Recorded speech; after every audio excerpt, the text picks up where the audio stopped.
Hi friends, welcome back to our YouTube channel. Today we have to discuss about types of ROMs in Computer Organization and Architecture course, Digital Logic Design course and Switching Theory and Logic Design course. It is one of the most important concepts that can be asked in the examinations.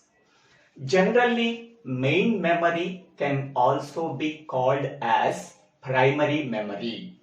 That main memory or a primary memory can be classified into two types. First one is RAM. RAM stands for random access memory. Second one is ROM. ROM stands for read-only memory. Now, in this video, we have to discuss about ROM. ROM stands for read-only memory.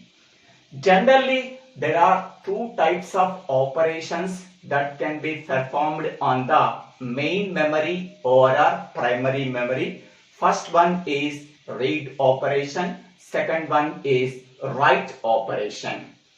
In the case of random access memory, we have to perform both read and write operations.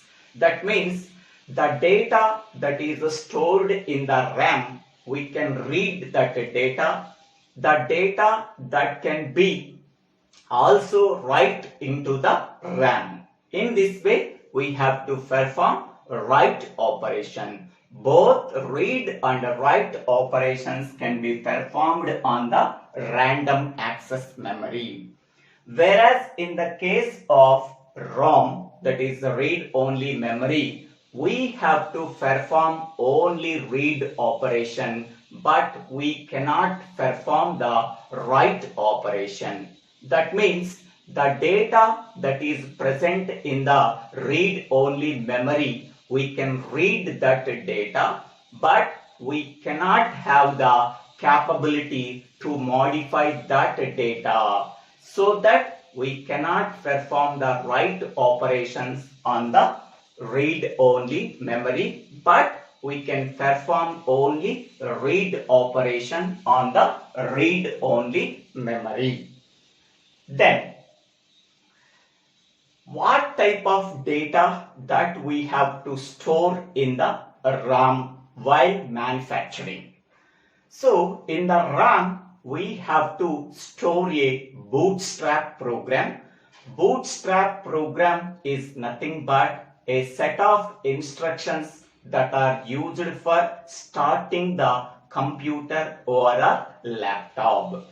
That program can be called as bootstrap program.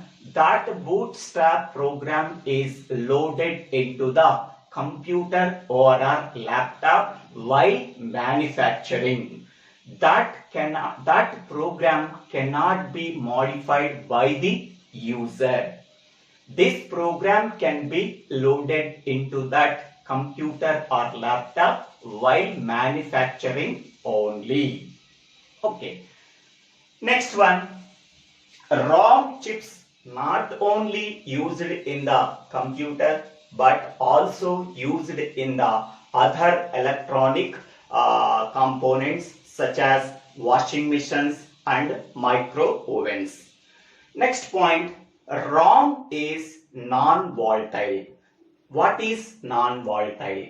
Non-volatile is nothing but whenever the computer is turned off, whatever the data that is present within the computer remains exist.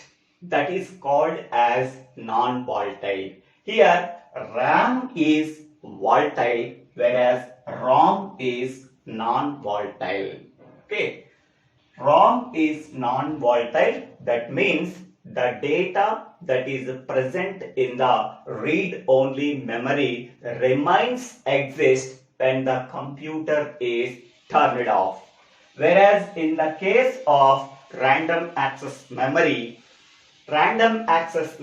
is volatile. That means the data that is present within the random access memory is lost when the computer is turned off. So these are the main important points regarding the ROM. Next one is types of ROMs. ROM can be divided into 5 types. First one is MROM, that is nothing but maskable read-only memory. Second one is PROM, stands for programmable read-only memory. Third one is EPROM, erasable programmable read-only memory. Fourth one is EEPROM, that means electrically erasable programmable read-only memory. Fifth one is flash memory. So these are the 5 types of ROM. Now we can go for each and every one. We can go for explanation of types of ROMs. The first one is MROM. MROM stands for maskable read-only memory. The first point is it is a type of memory that can be programmed during the manufacturing process. What that means, while they are manufacturing the MROM, we can write the data into the MROM. Next, second point is the data is stored permanently into the ROM chip that cannot be modified or erased. That means once the data is written into the PROM chip, that cannot be modified or erased. Next, third point, it is used in the applications where the data is fixed and cannot be modified or erased, such as gaming console applications and CD-ROMs. In these two applications, so maskable read-only memories are used. Next, fourth point, the cost of maskable read-only memories are inexpensive. That means the cost of purchasing a MROM is only less cost. Next, the second category is PROM. PROM stands for programmable read-only memory. First point, it is a type of ROM that can be programmed only once by a user. That means it is one type of read-only memory that can be programmed only once by the user. That means whatever the data the user wants to write into the PROM, that can be done only once. Once the data is stored into the PROM, it cannot be erased or modified. Next, second point, suppose a user interested to write some desired contents into the PROM, first he can buy the PROM chip. After that, whatever the data he wants to write that data into the PROM, that data can be written into the PROM only once. Once the data is written into the PROM, it cannot be modified or changed. Next, third point, inside the PROM chip, some fuses or diodes are present. By using that fuses or diodes, we have to store the data into the PROM chip whenever the fuses are burnt or diodes are connected. Next point, it can be programmed only once and it is not erasable. That means once the data is write into the PROM, it cannot be modified or erased. Next point, it is used in the applications where the data cannot be expected to change frequently, such as microwaves, microcontrollers and embedded systems. In these two applications, we have to use the PROM chip. The data cannot be expected to change frequently. Okay. In that two applications, we have to use programmable read-only memory. Next, we can go for EPROM. Next, the third type of ROM is EPROM. EPROM stands for Erasable Programmable Read-Only Memory. First point, it is a type of ROM that can be erased and reprogrammed. That means whatever the data that is present in the EPROM, that can be erased and write the new data into the EPROM chip. Next, second point, EPROM can be erased by exposing it to a ultraviolet light for a duration of 40 minutes. That means 40 minutes time it can take to erase the data that is present in the EPROM chip by exposing it to a ultraviolet light. Next one, once the data that is present within the EPROM chip can be erased, a new data is reprogrammed into the EPROM chip. Next point, it is used in the applications where the data needs to be changed occasionally, such as college laboratories and product development projects.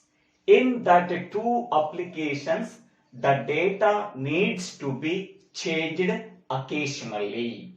In that applications, we have to use the EPROM chip. Okay. Fourth category is EEPROM, that is electrically erasable programmable read-only memory.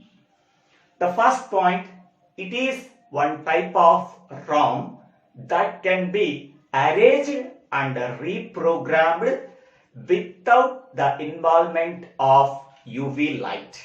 So that means whatever the data that is present within the EEPROM can be erased and reprogrammed electrically without the use of ultraviolet light.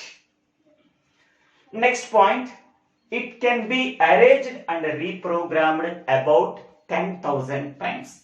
That means how many times the data can be erased and reprogrammed in EEPROM chip.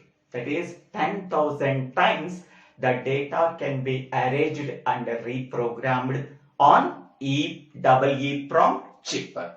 Next, both erasing and programming take about 4 to 10 milliseconds. That means how much time it can take for erasing the data within the EEPROM chip and reprogramming the data into the EEPROM chip. It can take about 4 to 10 milliseconds. Next one, any location can be erased and reprogrammed within the EEPROM chip. We have to choose any location. Within that location, the data can be erased and reprogrammed in the EEPROM chip. Next one, EEPROM chips can be erased one byte at a time instead of erasing the entire chip. Okay, it is not possible to erase the entire chip at a time. Only one byte at a time can be erased in the EEPROM chip. Hence, the process of reprogramming is flexible, but it can be done slowly. Next point, EEPROM chips can be used in the applications where the data needs to be changed frequently, such as smart cards, where the data needs to be changed frequently. In that applications, EEPROM chips can be used. That is smart cards. In smart cards, EEPROM chips can be used. The fifth category of read-only memory is flash memory. The first point in flash memory is the data can be arranged and reprogrammed in blocks instead of byte by byte. Okay, that means the data that is stored in the flash memory that can be arranged and reprogrammed in block wise instead of byte by byte. Whereas in the case of EEPROM, the data that is present in the EEPROM can be arranged byte by byte.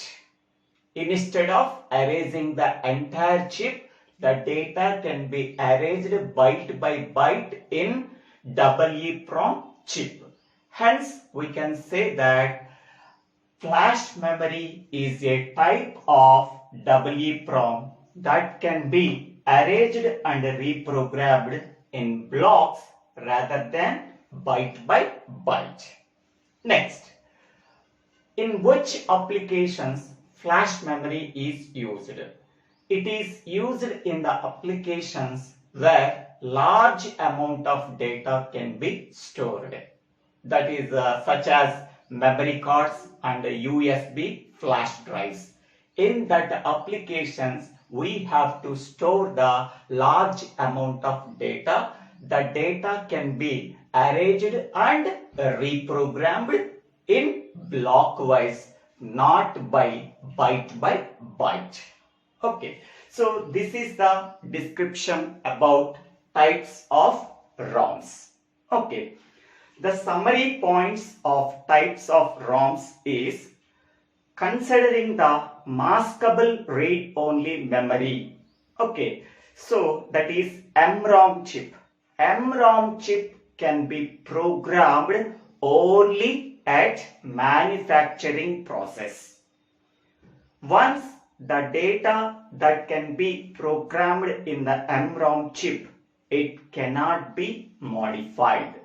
Okay, now considering the programmable read-only memory, the data can be programmed only once by a user on the PROM chip, but it cannot be modified. Next, by considering the EPROM, the data can be arranged and reprogrammed with the help of ultraviolet light in the case of EPROM chip. Next, by considering the EEPROM chip, the data can be arranged and reprogrammed electrically without using the ultraviolet light.